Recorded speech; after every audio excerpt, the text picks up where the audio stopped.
All right. Welcome, everybody. First off, we would like to apologize. Life definitely got in the way in May, and we knew we weren't going to be putting out a lot of content, so the Maple Airsoft Armories guns reviews had to wait a little bit. Yes, and I'm so sorry. I shot 2 short films in there, real films, not this stuff. Yeah, I mean, his fantasy was fulfilled in one of them, where he blew my head off. It was great. It was glorious. So good. Yeah, have a look at the blood. We go in 3, 2, 1, action.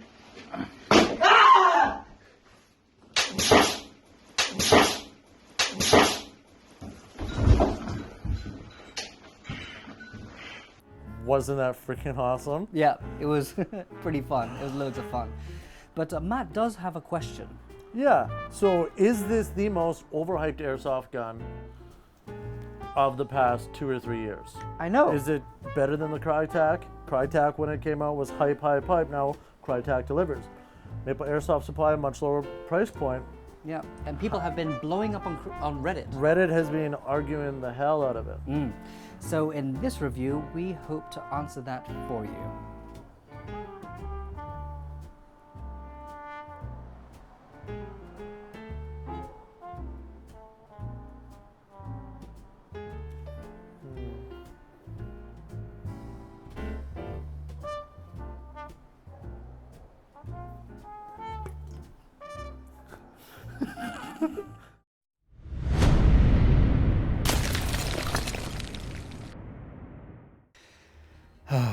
I feel like we've been here before, but there's no reason to make the exact same point, or it'll feel like deja vu, and I do hate repeating myself.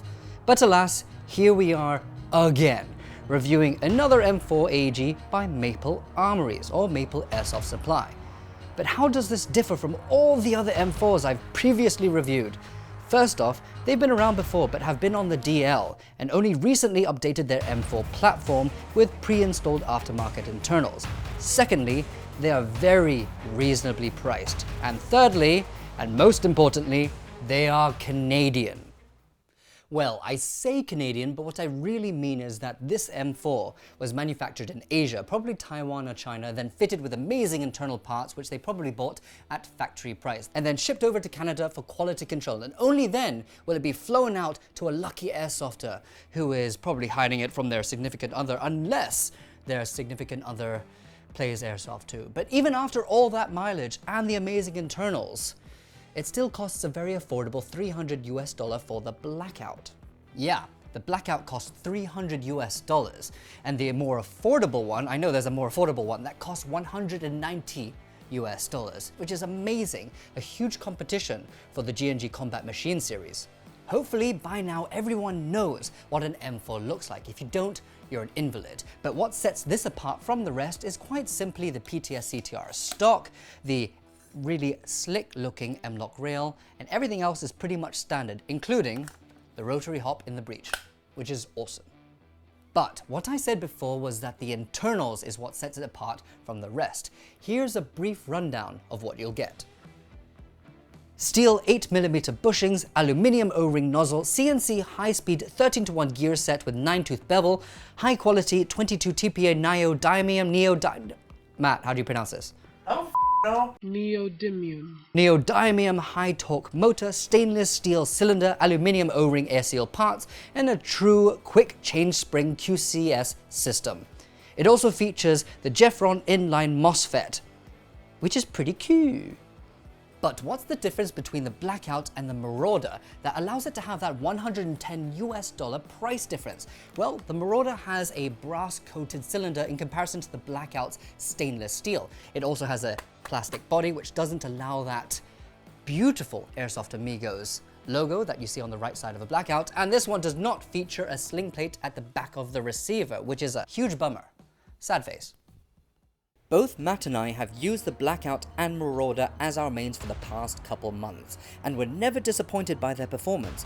Even though I've handled the cheaper counterpart more often than the Blackout, I care less about the fact that it features a plastic receiver, of which I'll probably change out, and I'm always astonished as to how well it performs and how far it reaches with such precision.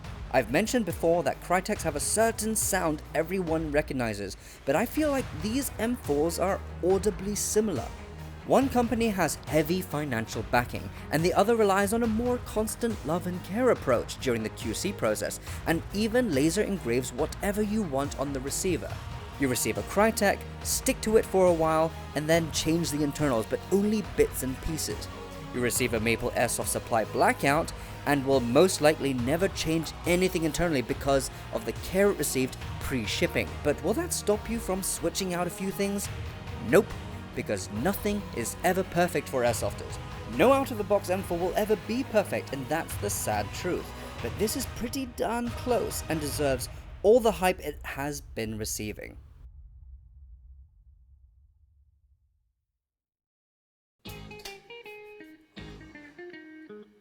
It's a very, very important, lovely sound. Yeah, there you are. Sit down, grab your phone. Right. Chill out.